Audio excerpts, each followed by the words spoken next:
When we were given the opportunity to combine bike riding with a Grape Escape Wine Tour on Niagara-on-the-Lake, we couldn't resist. We joined our guide Dale, and he took us to our first tasting pit stop, Caroline's Cellars. So this is Caroline Wine Cellars. It was begun by a lady called Caroline. She was the grandmother of the people who owned this land.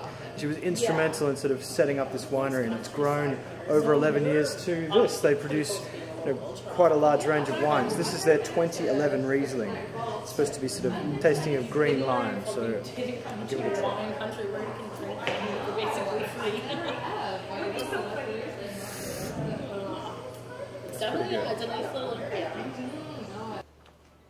Next stop was Marionism Winery, where we learned all about the vineyard's founder, John Marionism, who came to Canada from Holland.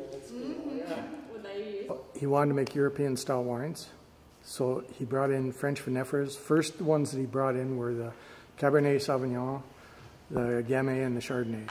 So we have the oldest Cabernet Sauvignon vines in Canada, and they are planted right directly behind this building. The Chardonnays are planted between this building and the road. That's why they're called roadblock Chardonnay. We always thought because he made great reds that they were his favorite. Found out that his favorite was Chardonnay.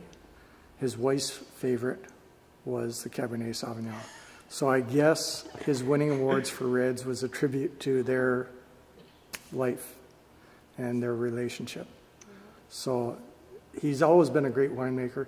John passed away in 2009.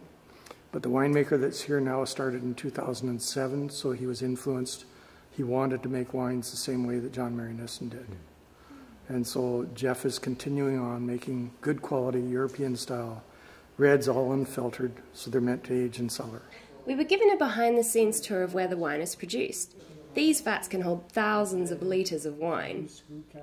Marionism packages all their wines themselves for quality control and sells exclusively to restaurants, or to its guests like us who visit the vineyard.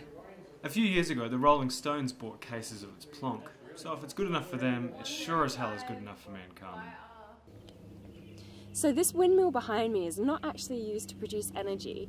It's used in the winter time to get rid of the frost. So the wind produced from the windmill disperses the frost, and in the summer it also has another benefit. It gets rid of the humidity.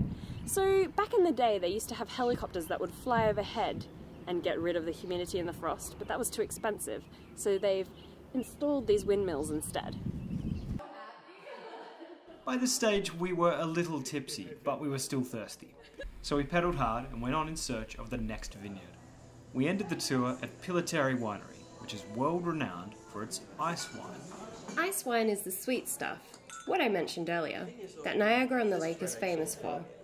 I find it a little too sweet for my taste, but at Allan-Petale we enjoyed it in a cocktail mixed with sparkling wine, and that was much more to my liking.